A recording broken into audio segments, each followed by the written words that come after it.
We offered this analogy a few weeks ago, and it is such a good analogy to help you to understand that you are offering these vibrations and that you are establishing, without knowing it, a vibrational platform or grid or point of attraction that is filling in. And that you have control over what fills in, not once the momentum of it begins, but before the momentum of it begins. Because when you give your attention to something for as little as 17 seconds, momentum begins. And now another thought like it is going to join it, and another and another and another. And once you cross that 68-second point, you've got a pretty strong point of attraction going on that makes you feel like you want to create your own reality, but that you can't control it.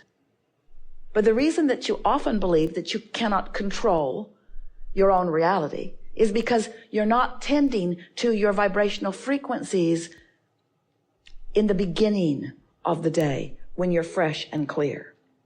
You often just let life occur to you, and whatever happened sort of establishes the grid you're on. And then being on that grid, the momentum gathers, and then you come to a gathering like this where we say you create your own reality, and you say, well, maybe I do, but it doesn't feel like I'm creating my own reality. It feels like reality is creating me. It doesn't feel like I'm thinking my own thoughts. It feels like the thoughts are thinking me. And we say, that's because you're not jumping in and paying attention until there's momentum already established.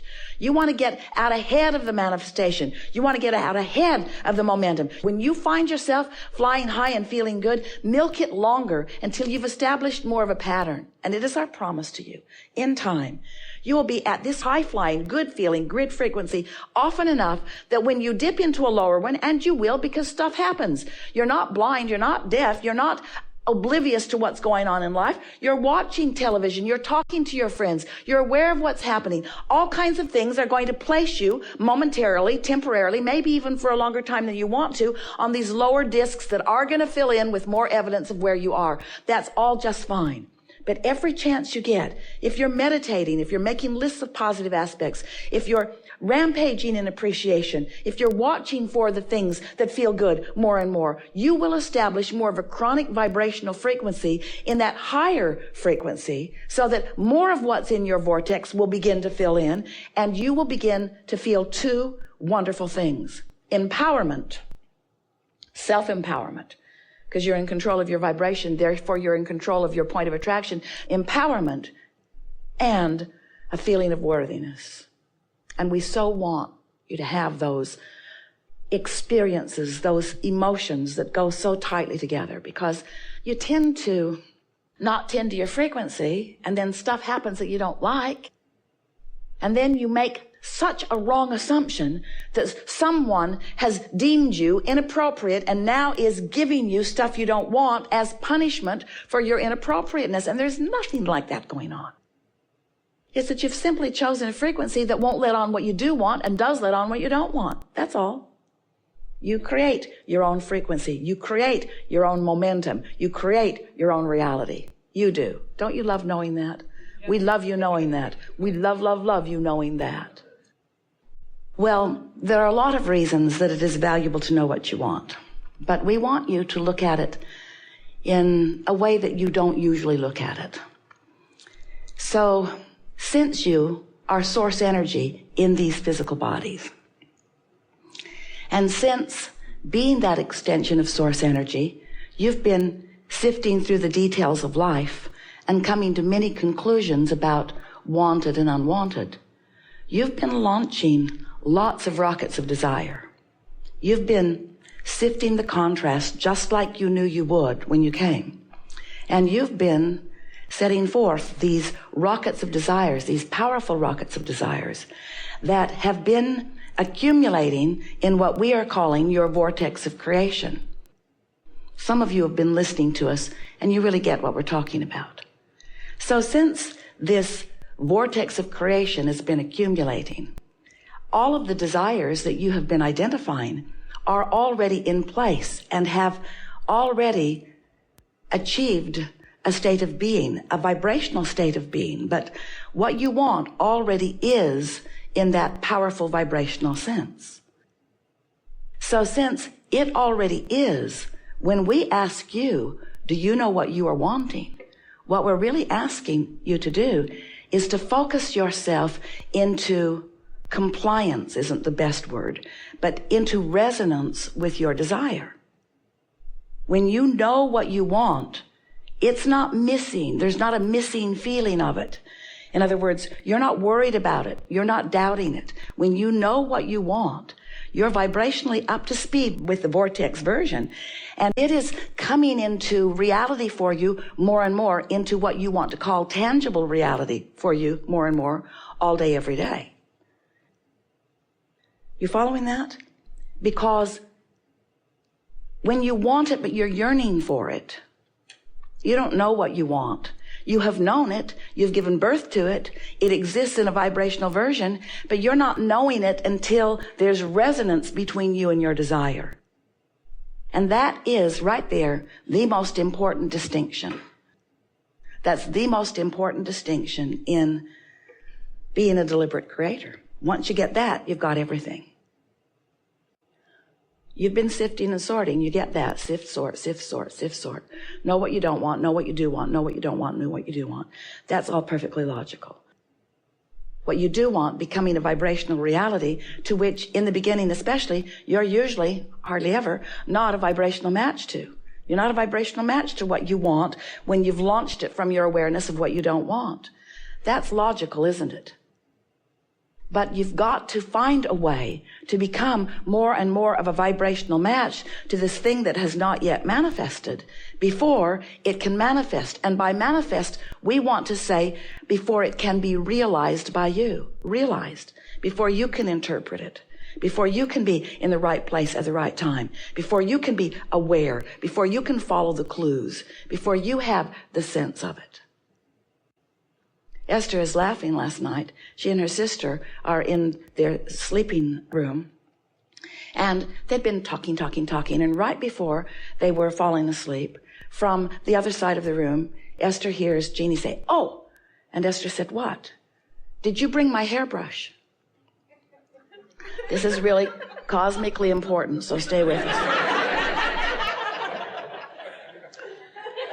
And Esther began to laugh because Jeannie had been there a month ago at her house and had left a round hairbrush on a shelf in the dressing room closet where Esther gets ready and when Jeannie is there when they get ready together. And Esther had not even noticed that brush. It had been in there for a month and Esther had not seen it. It was on a shelf that Esther doesn't use for anything else. There are other things on the shelf and Esther had not even seen it. But yesterday morning, as she was packing, she had her suitcase all packed. She had dropped it onto the floor. She was ready to drag it out to the car. And she turned around and looked at the shelf and saw a brush she did not recognize. And Esther thought, I should take that. I might need it.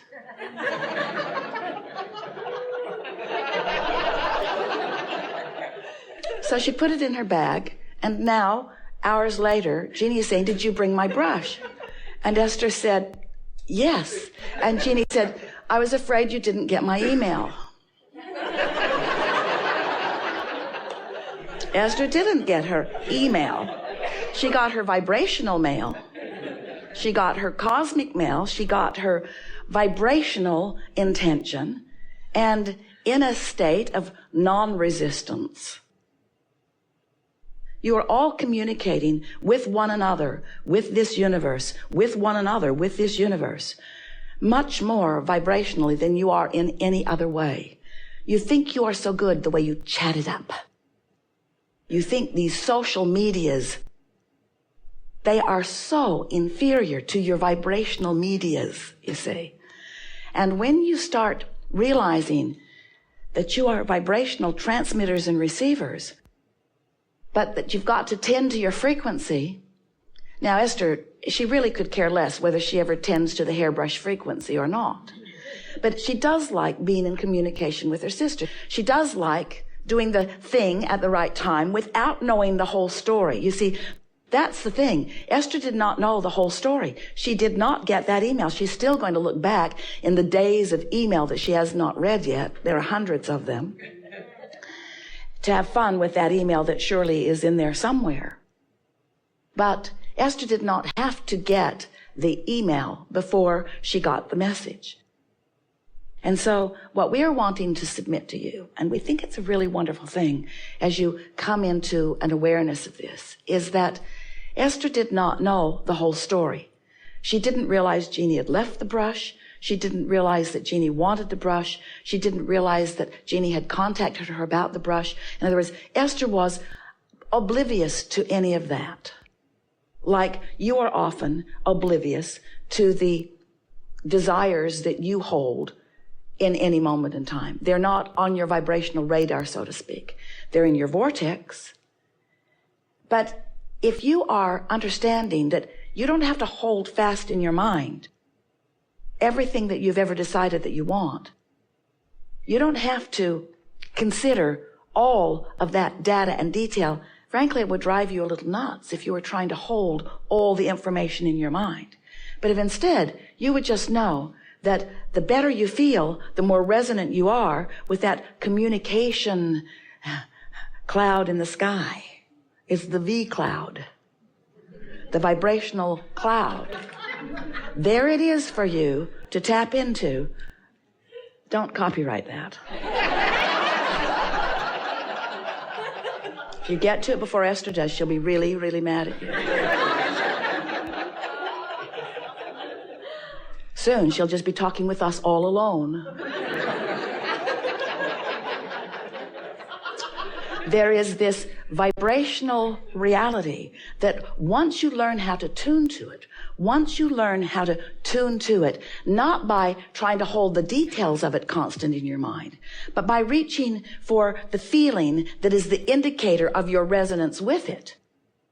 Once you are in constant or chronic or even often resonance with this vibrational well-being, then even though you didn't get the email maybe, even though you didn't get the letter, even though you don't even know the person that you're about to rendezvous with, even though you don't have those facts or those details, you'll be right person, right place, right time, often. Because there is a vibrational version of how you are moving toward what's in your vortex. So have you been listening to us for a while? Do you like knowing that you are the creator of your own reality? Yes. Do you like knowing that you are a vibrational being? Now that's big. Yes. You like all this seeing, hearing, smelling, tasting, touching, licking stuff. We know you do. We know you like all of that. But do you like knowing that you are a vibrational being? Because when you make peace with the fact that you are vibrational first, then you realize that you are creating on so many levels, and that the most satisfying part of it for you may be when it finally fleshes out into something that you call tangible reality. But there's so much pleasure to be had in molding the vibrational data of life, molding the vibrational clay of life. There's so much satisfaction in that along the way. And sometimes, frequently, chronically, most of the time, you aren't that excited about creating your reality until you can see it, hear it, smell it, taste it, touch it.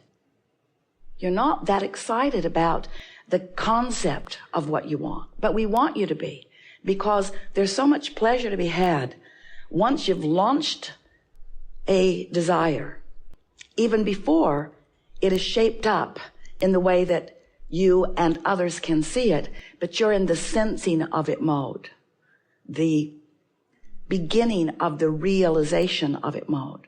That's our favorite new word to describe what we know about this business of creating.